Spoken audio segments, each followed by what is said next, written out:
Hey, everybody. Welcome to the second hour of the Santita Jackson Show. It's a joy to be with you today here on AM 950 Radio, the voice of progressive Minnesota.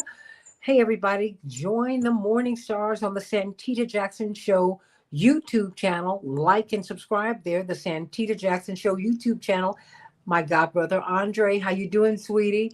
Hey, everybody. Thumbs up, thumbs up, thumbs up. Like, and share the Santita Jackson Show YouTube channel. Like and subscribe there, and then share the show. And the Santita Jackson and Friends page. Like me there. That's the only place where I can accept new friends. And then share the show. And then, of course, we're on X, which used to be Twitter, at Santita J. That is my handle, at Santita J. We've got a lot to talk about. In the last hour, we were talking with attorney Robert Patillo about the debate last night. What do you think about it? Of course, want to hear your thoughts. Everybody's still talking about it, and I think that we will be now. I saw a news report that Vice President Harris's team, hello, Vice President Harris's team might be aiming for another debate. What do you think about that? What will be discussed? What are the big issues to you? Shirley from beautiful Philadelphia, Carol from the hills of Beverly, Andre from Chicago. Everybody like and share the show, like and share the show. What are the big issues? People are saying that they want to hear more about police reform. Of course, in Illinois, we just lost Sonia Massey. She called for about a prowler. And then what happened? What happened to the prowler? Well, we looked up and the police ended up killing her. The police officer ended up shooting her in the eye. Killing her. And then, of course, Breonna Taylor, it turns out the raid was prompted by a falsified arrest warrant. And the officer who drew up the falsified arrest warrant, he's just been cleared. And the officer who approved it has just been cleared. What do you think about that? So people are talking about police reform. People are talking about voting rights. We still need to get that straight. We are looking at health care. We're looking at student loans. We're talking about the cost of living. It just seems like the weight of the world has fallen upon the shoulders of Americans. And so when you look at this politically volatile atmosphere, that does produce a Trump in all societies. It also produces the conditions for a Kamala Harris. You know, every action merits an equal and opposite reaction. So what do you think about how she did at the debate? And what is she going to do about the uncommitted? What is she going to do about Gaza? That is looming, particularly as we are seeing our young people go back to colleges and we're seeing their free speech severely curbed. How is that going to work? Everybody, thumbs up, like the show. Carol, Andre, Shirley, everybody's watching. Please like the show and share the show. What does that mean? What does that mean? And now we're seeing something. Well, the quiet part is being said out loud. Let me set the stage for you. But this woman is going to really help us to understand what this is about. Of course, South Africa did something very bold. They petitioned the highest court in the world. And they said, look, Israel is guilty of genocide, which is a crime against humanity. And so they built a case. And while the case has not been completely resolved, it looks like they're winning. So now Israel, they're more alarmed than they have said. Because now they're going to lobby the U.S. Congress, not the president, but the U.S. House of Representatives and the U.S. Senate. And they want them to pressure South Africa to make the charges go away. Think about that, everybody. Because they have such enormous influence over the Congress. They're going to the Congress and they're going to push them to deliver sanctions and all of that. And so we're going to ask Phyllis Bennis. Indeed, probably she's one of those trusted experts on the Middle East and on Palestine and Israel and the West Bank in the world today.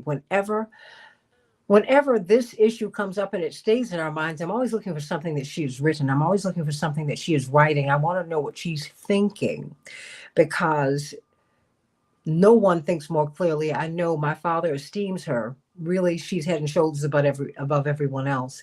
She is from the Institute for Policy Studies. She directs their New Internationalism project, and brilliant author, brilliant thinker, and just a tremendous, tremendous human being. She's been on the show before, and I grabbed her in between sessions. Of course, she's busy today, but I said, you know what? I need you to break this down for us, because the several of the top officials from South Africa have said that the Mossad is harassing me. They're threatening me. They're threatening my children, threatening to kill us.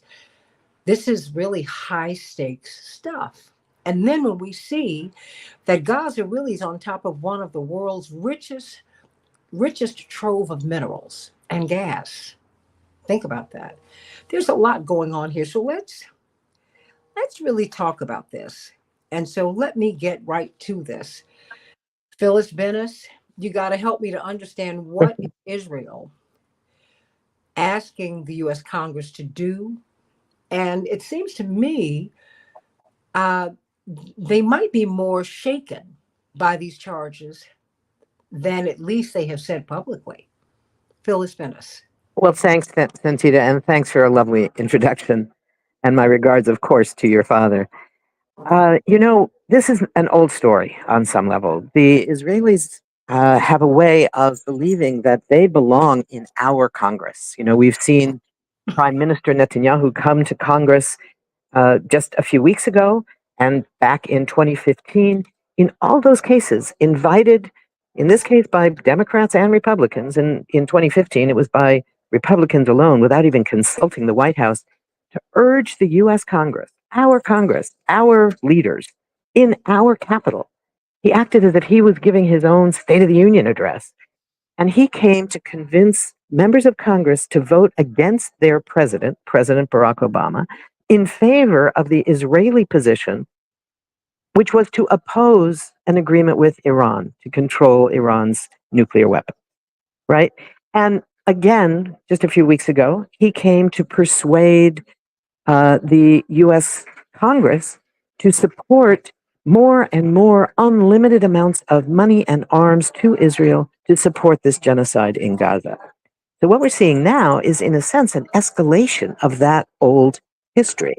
We're seeing the Israeli Foreign Ministry, who sent a diplomatic cable, to the Israeli embassy here in Washington, which was leaked by Axios 2 days ago, that asks the Israeli embassy to do something they do all the time anyway, to pressure members of Congress, in this case, to go and threaten South Africa, to tell South Africa that if they continue with their suit in the International Court of Justice, their suit against Israel, charging that Israel has violated the terms of the Convention Against Genocide, to tell the South Africans that if they don't give up that effort, that they will suffer huge consequences from the United States, that the United States will stop doing business with South Africa, that the United States will invoke trade sanctions against South Africa, that there will be a huge price to pay, threatening South Africa for this legal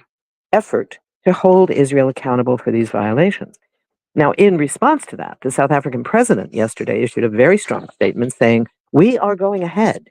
We are urging the court to move quickly. The court has not found a final determination yet on the substance of the case. They have made a preliminary determination that said that Israeli actions in Gaza are plausibly acts of genocide. And in response to that, issued a set of initial requirements for Israel to stop its genocidal actions, and for other countries who are signatories to the Genocide Convention, which of course includes the United States, includes Israel itself, includes 125 or more countries around the world, who have obligations under that convention to move to stop a genocide if such a thing should occur. So what the Israelis are doing now is threatening or asking Congress, even more powerfully, given the relationship between South Africa and the United States, which is a longstanding, powerful relationship, asking the U.S. Congress to threaten South Africa that if they continue, that they will pay a high price. And here the South African president is saying, we are going ahead. We are asking the International Court of Justice to expedite making a decision on this issue as soon as possible, a final decision. And his message was, we are not backing down. We are not going to be threatened by this Israeli threat. So what we're seeing here is an effort by Israel, and I think you're absolutely right, Santita, that it indicates that they are far more shaken by this threat of losing a lawsuit in the International Court of Justice, something that they have lost at the preliminary level, but have not yet faced an ultimate determination on the facts and law of the case. That they are far more worried about this than they have indicated. Their public position is, this is nonsense. This is an outrage. How dare they? How dare they bring us up on charges? We are Israel. We are invulnerable. We are immune from such things. We should never be held accountable. We can never be held accountable. And the South African position, to their credit, is we are a country who have known apartheid for generations. We suffered through years and decades of apartheid. We know what apartheid looks like, and we know now what genocide looks like.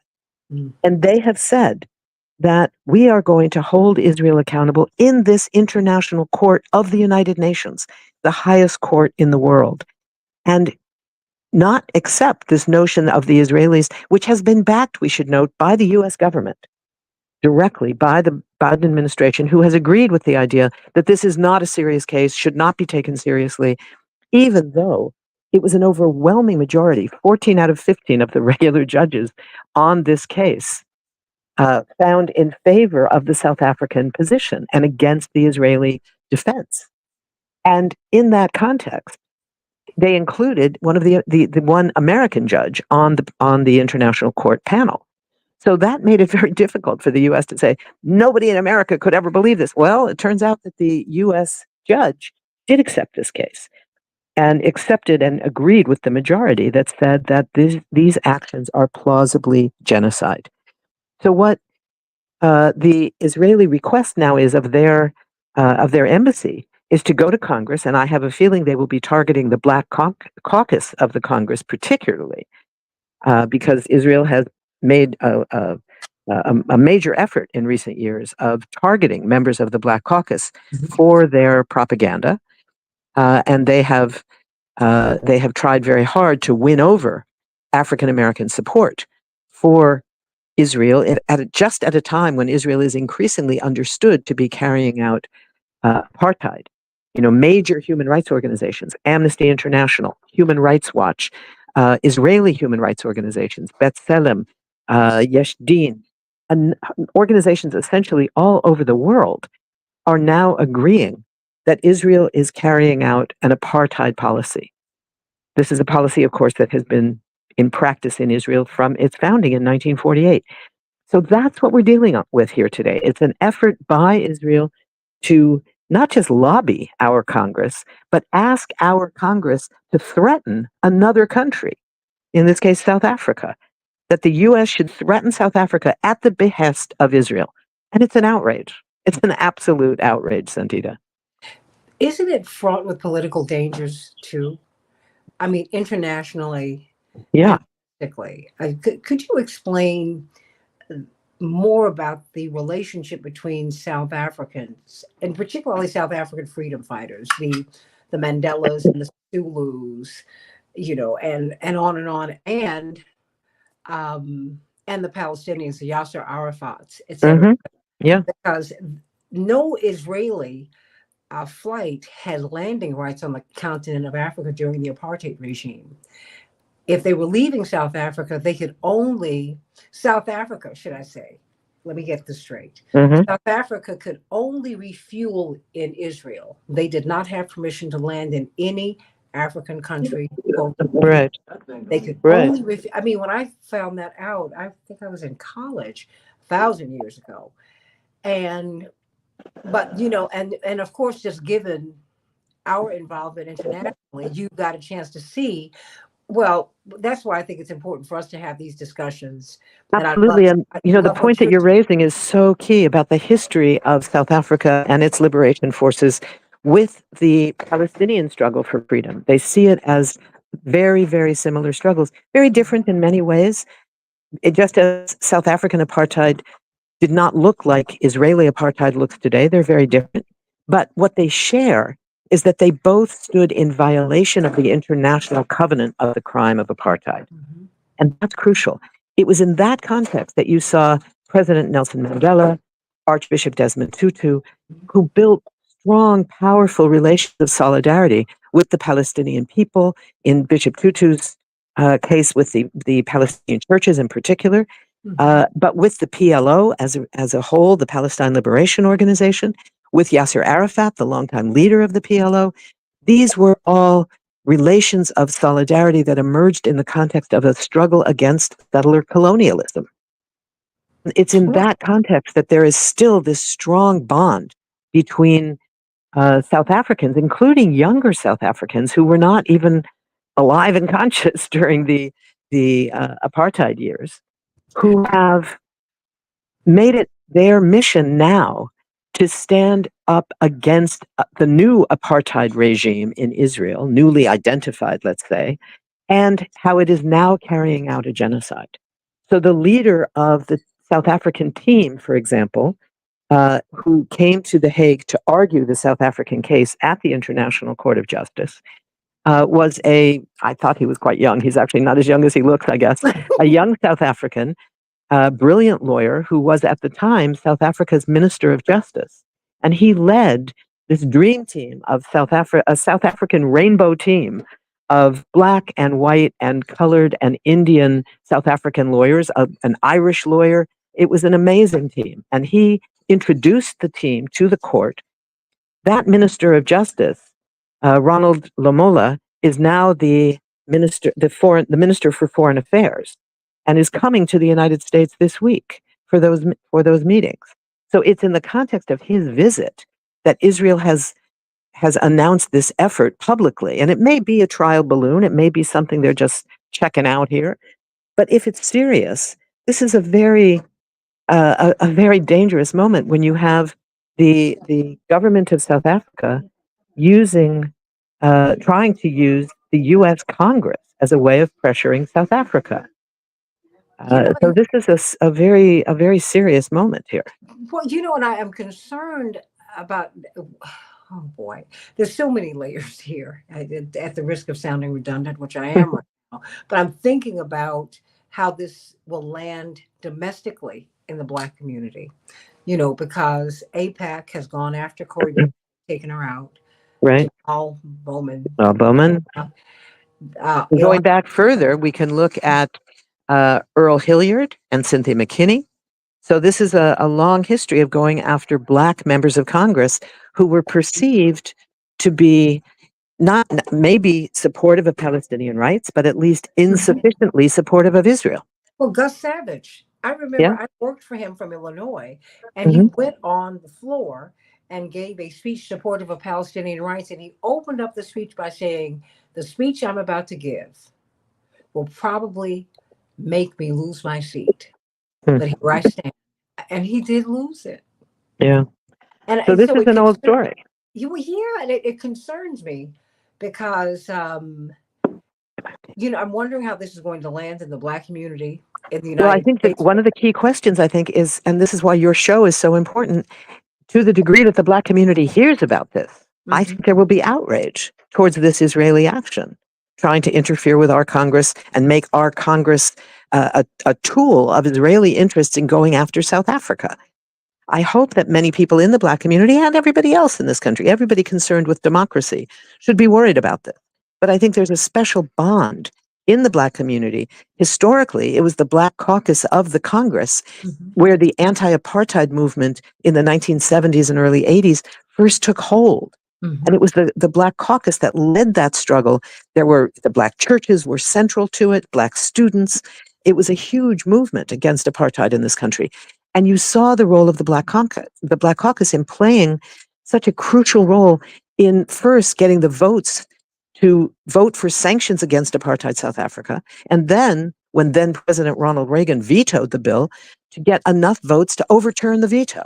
It Mhm. was a huge part of the reason that the Black Caucus was always identified in those years as the conscience of the Congress. I hope that the Black Caucus will take a similar position now. Well, they're so corporatized. I think that's the challenge now. But the It's not challenge. it's not the same caucus that No, but there are some good people still there. You know one of them very well. yeah, I do. And what's fascinating is my brother was one of the original signers of Cory Bush's ceasefire bill, and he's been blocked from business councils because which business councils that it would be very helpful if he were on them because they could help his district. And I mean, people need to understand they go at you that way because I mean, Congress, there's so much more to it, everybody, that we know. That's why I try to give people an education. And let me just say this is not unique to the Israeli lobby. This is big pharma. This is how the system has been constructed. So it's just like I understand many of our, if not now, my young Jewish activists, and I love these. They're like my babies. I tell them I'm your Aunt Santita. That's what Africans do. I said because I'm so old, and I said, I understand you not wanting people to take APAC money. I said, but it's not that simple. When I was speaking with Dr. James Zogby, I asked him about this. He said, "Oh no, no, no. The issue is dark money. It's dark money. That's the issue." And and that's I'm trying to find out. I think the quiet part is being said out loud. You know, it's now we're seeing just the the kind of the kind of influence that they have. And I'm just trying to figure out where all of this is going to go.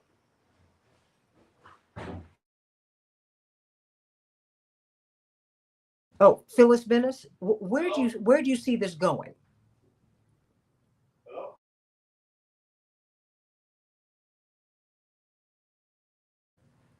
Oh, I think we just lost Phyllis Bennis. Everybody think about this, because getting on these this is a very very complex issue. But the thing is, if we keep pushing, we can win. Because at the end of the day, you want this this atrocity in Gaza, in the West Bank to end, but you want it to end. You never want to see what happened in the Congo happen again. You don't want to see what's happening in Yemen continue. We can just keep on going. We're seeing we want justice in Haiti. We want people to stop being killed. People feel absolutely unsafe. That's why they're coming here. Absolutely unsafe. So we've got to think about these things. And that's why I have Phyllis Bennett here, because what she's helping us to do is see how interconnected everything is. I mean, it's Can you like, hear me now, Santita? I think oh we were cut yes, off. no Sorry. worries. I was saying that this is like playing Jenga, you know, when you pull Yeah. one, I mean, the higher you go, the harder it is to dislodge the system without taking it Well, all. that's true. But that's why the grassroots mobilizations become so very important. That's why it's so important that people across the Black community, people in the student movement, people in this movement for ceasefire in Gaza, all come to recognize at many different levels what President Biden is doing to prevent a ceasefire that he says he wants, and what Congress is doing in this case to not stand up against these efforts to condemn South Africa for doing what every country in this world has the obligation to do, which is to hold other countries accountable when they commit genocide. So I mean, this isn't whoever they are. only Israel. Other countries should be held accountable as well. But this is the first one. This is the first of these cases that has been brought to the International Court of Justice by South Africa, the country with perhaps as a country the strongest moral claim on the rest of the world that exists because of its legacy of overcoming the years of apartheid. But And do you that's what is at danger here. Well, let me ask you this. Do you think that we're also seeing a changing, when we talk about a new world order? I think the corporatists had one idea, but freedom fighters have another. Because Sure.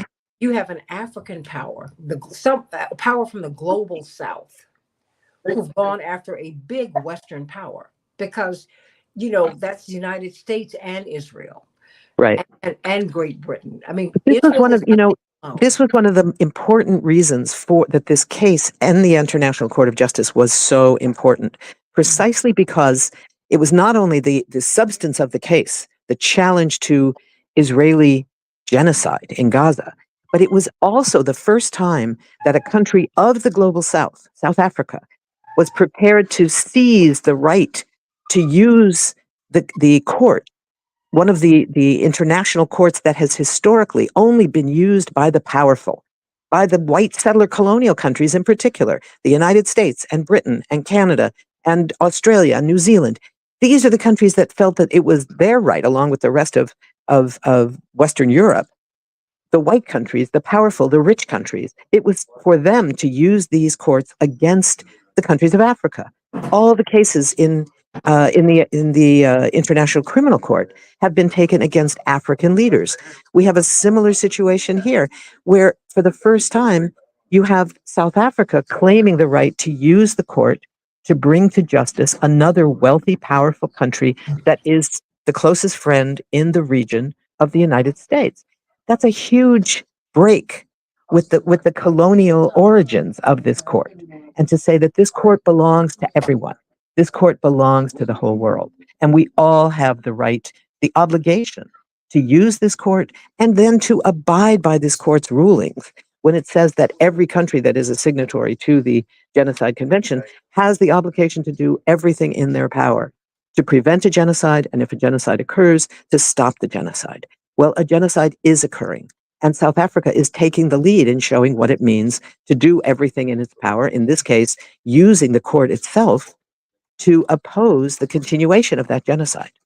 What can we do in the United States?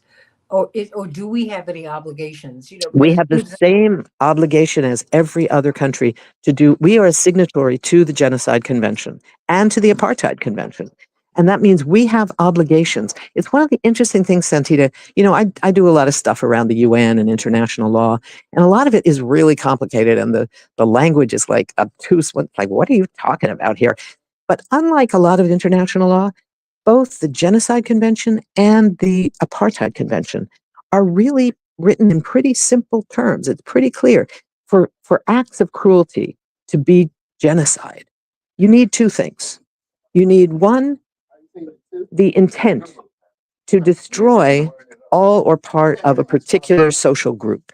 It can be a group defined by race or ethnicity or language or religion, a host of different categories. In this case, it's the Palestinian people of Gaza. Israel is trying to destroy that group. It doesn't mean you have to kill them all. That's the first thing, though. You have to have that intent to get rid of them. And it can be things like separating them from their territory. Expelling people can be a kind of genocide. The other thing that you need is to carry out one or more of very specific acts that include killing people, include injuring people, but also include expelling people, separating people from their children. All of these other actions also can be genocidal if the goal is to destroy the group. And in this case, historically, it's been really hard to prove that, because how do you really prove that kind of specific intent on the part of a government, right? Well, in the case of Israel in Gaza this time around, they were saying it from October 7th, when there was a terrible attack on Israeli civilians, as well as on Israeli military forces, which is authorized under international law, but attacks on civilians certainly was itself a violation of international law. But in response to that attack, the Israeli response And you heard it from top government officials from that same day on, from the prime minister, from the president, from numerous members of the Knesset, from lawyers and judges. From it seemed everybody in Israel was saying versions of kill them all. We want to get rid of them all. These are animals. The language they used was so reminiscent of the language in this country of the Indian Wars, when famously at the Sand Creek massacre, the minister, it was a Methodist minister who was the commander of that group of American soldiers, who ordered his soldiers to attack a sleeping village on Sand Creek. And some of his own soldiers came back to him and said, we can't attack them. We've promised to protect these native tribes. And two, these are women and kids. These are babies. And his answer was, kill them all. Nits make lice. Kill them all. And that's the language that we heard this time around from Israeli officials in the same context. So this time around, showing that intent that's required to make something genocidal, that intent was visible. They were out announcing it. And, later they said, well, they were just kidding around, or they didn't mean it, or it was just in the heat of anger. But when you hear those words and then you see the actions that directly reflect those words, you can't make the claim that this was just language, that it wasn't really true. They acted on it. They acted on it, and the result has been over 41,000 Palestinians, something around 70% of them children and women, that have been killed, about another 95,000 who have been injured, and we don't have a clue how many tens of thousands more are already dead under the rubble, because Gaza has essentially been destroyed, virtually the entire infrastructure of the country. And there has not been any possibility of removing either people to save them or bodies after they've died under the rubble. But there are thousands. So this is a genocide. But it seems, I'm wondering just what this says about who we are as human beings, because we do this over Yeah. and over again. And Well, there's a popular Israeli podcast, The Two Nice Jewish Boys, oh, yeah. where they said they would like to push a button To and get rid of all the Palestinians in Gaza, make them disappear. You know what? Now, mind you, everybody, and this is not whataboutism at all, Phyllis, but I'm mindful of the fact that lynchings in this country were after church activities. Yeah. Where people brought their children. Right. Mindful of the fact that our country rescued Nazis. My grandfather, oh my gosh. He was a World War II veteran. And he flew into New York, or when they got him to New York, he said he was so proud. And Phyllis, this was the only time he ever talked about the war. It was the last time I saw him alive. He was dead 6 or 7 months later. Yeah. And he talked about having to go to Auschwitz and Buchenwald. They sent the black soldiers in, right, because the survivors to pull out the bodies and the survivors. And the survivors knew that they were not Nazis. Right. And he said, but they also had landmines everywhere, so we would get killed first. Right. He said, all of that. All those reasons. What it says about us is that governments. They had to switch when they got to Washington, the train that was coming out of New York, because he had to go to South Carolina. He had to go sit behind. He had to leave the car and go to the colored car. Right. And sit behind Nazi POWs who eventually ran NASA. Yeah. And our scientific. I'm like, oh my God. Looking back, I'm like, this is. Our country is a settler colonial country as well. And racism was inherent in the creation of this country, as we all know. The same thing is happening in Israel and has been from its founding. It's important, I think, for everybody to remember something that the great historian Howard Zinn taught us all. Howard Zinn said, we never can forget that our country was founded on the genocide of the indigenous people and the enslavement of African people who were brought here in chains. And we also must never forget that our country has always been a country that built movements against genocide and slavery. And it's those two realities that save us from the complete collapse of humanity. But what we're dealing with here is the fact that a government in Israel is being granted absolute impunity by the United States, is being provided with all the arms that it needs, with protection from being held accountable in the International Court of Justice, in the International Criminal Court, in the United Nations Security Council, by our government. And it's that struggle that has galvanized people in this movement for a ceasefire. We know that our president says he wants a ceasefire. That's fine. He may want it. But what he wants is completely irrelevant relative to what he does. He can say what he wants, but his actions are much, much louder than anything he says. And his actions say, I'm sending you all the weapons you want. I withheld once a few of the giant 2,000-pound bombs, one of which can decimate a city block and kill every person in it. One bomb. And he held back on a few of those because they maybe could be used in Gaza. Well, they already have been used in massive numbers. The Israelis have gotten 14,000 of those bombs. So his holding back a few and giving them everything else they want is a much bigger message than anything he might say about, oh, I'm heartbroken at what is happening in Gaza. You know, this doesn't work. Saying that you're heartbroken about what's happening in Gaza while you're sending all the weapons means you're not serious about what you say. There's no reason in the world that anybody should believe them. And the reality is, there's no reason to think anybody does believe him. People believe what they see with their eyes. And they see the weapons and they see made in USA on those weapons. It doesn't mean that we as individual people are ourselves implicated in those actions.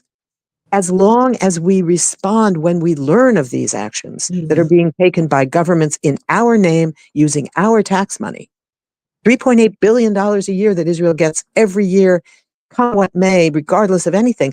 This year, they've been authorized to get almost $20 billion more, only for military use, right? And to the degree that we learn about that and we don't stand up against it, that makes us complicit. But if we stand up, and that can mean everything from a simple phone call to a congressperson's office to the White House. It can mean participating in a protest. It can mean joining the student encampments. It can mean any of these things. And in this case, it can mean contacting members of the Black Caucus and other progressive members of Congress to say, do not allow the Israeli embassy to threaten you with this challenge that you should be out there opposing South Africa. South Africa is operating in the name of international law, in the name of international justice. And South Africa is doing what our government, if it was listening to it, the population, our government would be taking the lead in the International Court of Justice, having long ago stopped arming and funding this genocide. They would have been taking the lead themselves. Instead, it was South Africa that took the lead. And now you have Israel trying to use the US Congress to threaten South Africa. What's that about? Right? So when people learn about this, that's what gives them the tools to contact their members of Congress, to contact city councils for resolutions saying we stand against efforts by any country, including Israel, to use our Congress as a tool for their own policies. What if South Africa is found, if South Africa, is found guilty of genocide? What happens? What are they afraid of? Well, you know, this is again looking back at the legacy of South African apartheid. If Israel is found guilty by the court, there will be a new set of requirements for them to do that the court will issue. Some of them have already been issued on an interim basis because they've made this finding already that there is a plausible case that this is genocide. It's not a definitive case yet, but they have issued orders that include ending the killing of Palestinians. Very simple, right? They have issued orders regarding the access to humanitarian assistance that is being denied. Now, so far, Israel is refusing to abide by all of those regulations that were imposed by the court. But what we are seeing is the potential for a new approach to international law. The International Court of Justice does not have a police force to enforce its rulings. Its rulings are considered binding in international court, but in international law, but they are not self-executing. They don't just get automatic abiding by countries. There has to be a way to pressure, in this case, Israel, and that's what civil society is going to have to do. And what does that look like? This next week, the General Assembly is going to vote on enforcing another decision of the International Court of Justice that was issued more recently, just a couple of months ago, that was focused on the Israeli occupation overall of the West Bank and Gaza and East Jerusalem.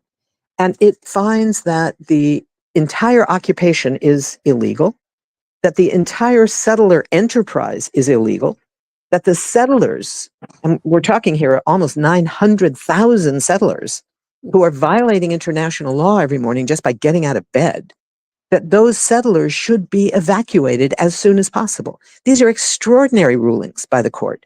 They are not going to be implemented by Israel on their own, but they provide tools for us here in the US and all over the world, of course, for civil society to pressure their own governments to make real these rulings by the court. If we look at the history with South Africa, for years, the General Assembly passed resolution after resolution after resolution condemning South African apartheid, finding it to be illegal, calling for sanctions, calling for an arms embargo, calling for an embargo on cultural activities, on educational exchange, aimed at isolating the South African regime during the apartheid years. Now, none of those resolutions in the General Assembly that passed with enormous margins, none of them were enforceable the way Security Council resolutions could be enforced. But they became the model for what the world should be thinking and doing about apartheid South Africa. And in that context, you saw more and more countries, including countries very close to the United States, ultimately, finally, Britain, and ultimately the United States itself, led by the Black Caucus of the Congress, saying, this is not acceptable. This is not acceptable, and we are going to prevent this apartheid regime from continuing. And finally, after all of that pressure coming from movements in this country that said, look at what the General Assembly of the UN has called for. We support the United Nations, and we demand that we as a country, we the United States, enforce sanctions against apartheid South Africa. And eventually, they got the Congress to vote to impose sanctions. Immediately, then President Ronald Reagan vetoed the sanctions, but the Black Caucus was able to mobilize enough votes to override that veto. It was huge, and that was all because of this constant pressure in the United Nations General Assembly. We can do the same thing around Israeli apartheid, and in this case, Israeli genocide. That's what the vote next week will symbolize in the General Assembly. And it will then be up to us to use that vote as which the US will oppose, no doubt.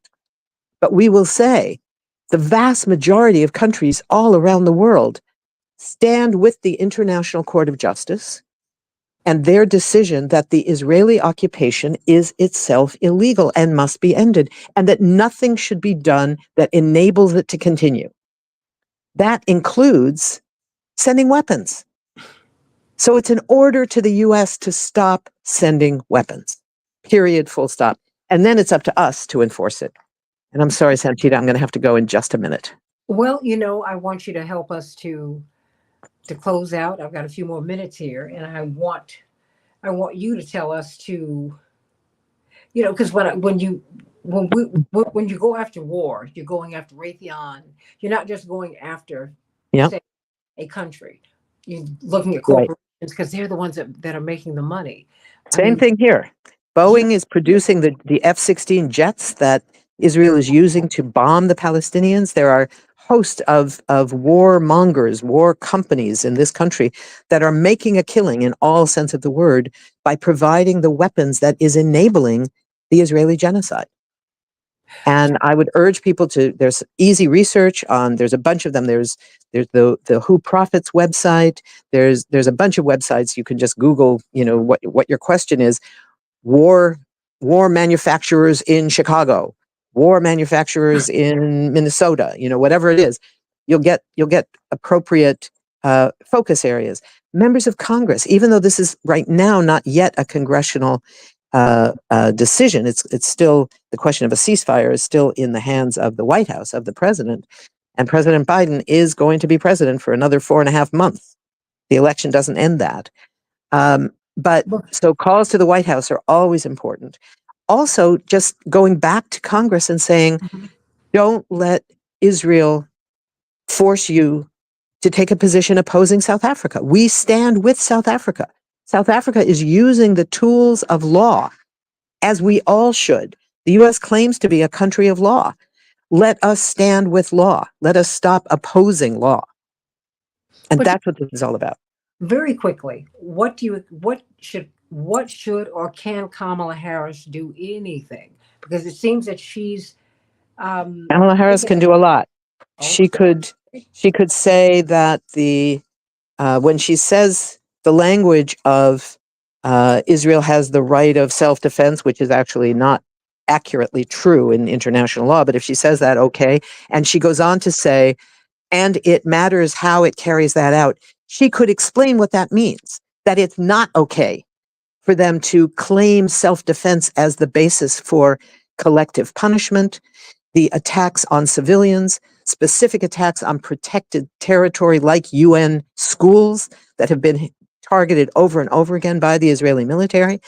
She could say all of those things and point them out. She's not changing anything. She's not challenging President Biden. I wish she would do that, but there's no indication that she will.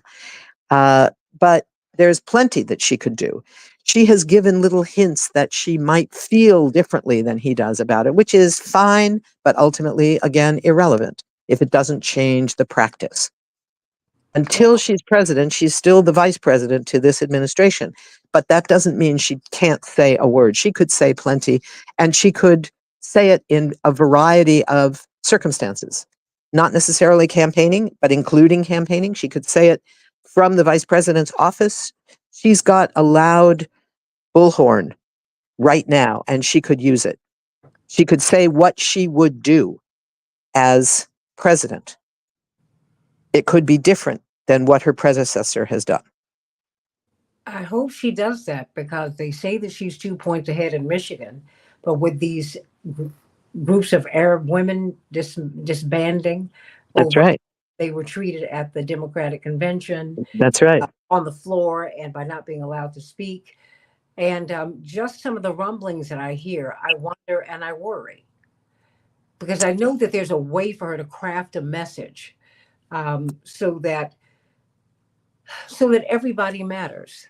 I mean, look, I want Right. to I want to be fair. I know that I've spoken to enough uh, people. I've had the blessing of knowing some Holocaust survivors and their children.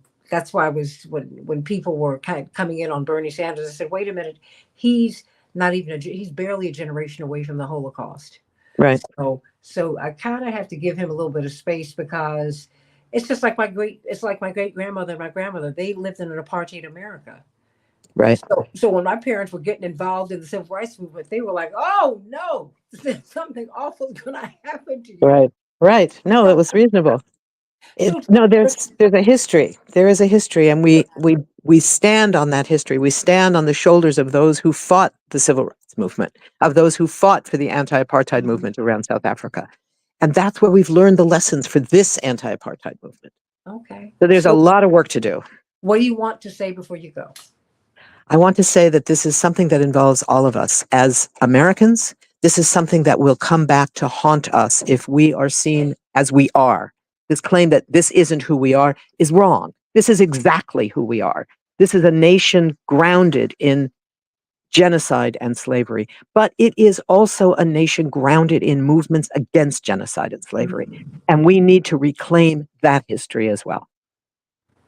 Phyllis Bennis, brilliant, brilliant, brilliant. New Internationalism Project at the Institute for Policy Studies. Just, it doesn't get any better than this. The most keen analysis, and it's compassionate, and it's Thank you. historically sound. And I'm going to let my father hear this as soon as we're done. As soon as we're done. Thank you, Santita. Thanks But much. sending you so much love, Phyllis Love Bennis. to you and love to your father. Oh, absolutely. Much love to you. Bye Everybody, bye. thank you so much. Love you. No, I just finished. Oh, Everybody, you know Jesus. what? We Oh, how are do I get out of so this? much more powerful than we know. We are much more, much more powerful than we know. Use your vote. Your vote is your voice, but also call your congressperson in both houses, the U.S. Senate and the House of Representatives. Call your county executives. Call your alders. Call the state legislatures. That's where the money is. They're the ones who have the power to issue contracts or to withdraw them. We could come together and say, you cannot have any more money if you continue to violate these people. We really did have a movement that did stop apartheid in South Africa. Now, do they have their issues still trying to work that out? It's a centuries deep struggle, of course, just as we are continuing to fight in the United States. That having been said, you use every instrument at your disposal: ecclesiastical, that is the church; secular, everything else. We cannot allow what is happening in Israel, in Gaza, in Palestine to continue. There's pain on all sides. Pain on all sides, there's no question. You have frightened people on both sides. But just because you are frightened does not mean that you have the right to hurt someone, to kill them with impunity. The Lancet study weeks ago said that at least 186,000 Gazans, Palestinians had been killed. And now we're beginning to see that there was much more to October 7th than was initially reported. That having been said, now we're seeing that many more of the Israelis who were killed were actually killed by the IDF than we originally knew. That having been said, this cannot continue to stand. It just can't. And I tell you what, it is not in the highest and best tradition of Judaism. This is not what this is at all. And so let us all come together and just really have a perfect union, a more perfect union, and move toward having a perfect union. Let us establish the beloved community. We can do that. We can do that. Indeed, that is what God wants for us. Thy will be done on earth here as it is in heaven. We are but a thought away from making this world what it's supposed to be. What did Diana Ross say? Reach out and touch somebody's hand. Make this world a better place. I'll add this: because you can. So let's make a decision. Let's have a more perfect union. Let's reach out and touch someone. Let me dedicate the show today to the great Frankie Beverly. Oh, my heart is so heavy. Who knew that as he was touring, that this was his farewell to us? He just passed away this morning. He had throat cancer, and you could hear him struggling through the tour, but we were so glad to see him. Frankie. Didn't want that to end, but you know what? He's left a tremendous legacy of the most beautiful music, and all of his music was about the love. I remember meeting him years ago when I was in college, and you know how I met him? Beyond the fact that I love Frankie Beverly and Maze, he on his own had gone to Reverend Jackson's campaign office. And then with his own money, he started making literature for Jesse Jackson and went from door to door in San Francisco and Berkeley and Oakland and was asking people to vote for Jesse Jackson. But I think his great legacy is all the love that he left to us. The music that we have today will not last because it is vulgar and it is not godly. Only that which is life affirming, only that which increases life is godly. Everything that he touched was about love. It was about helping us to really embrace one another. So, in the name of Frankie Beverly, go out and love somebody today. Andre, how about this? This is what our godmother said. Tell somebody that you love. Tell someone you love that you love them and mean it. Not only tell them that, show them. Show somebody that you love them today. I love you. God loves you more. I'll see you tomorrow on the Santita Jackson Show. God bless you, everybody. Santita Jackson, AM 950 Radio, the voice of progressive Minnesota.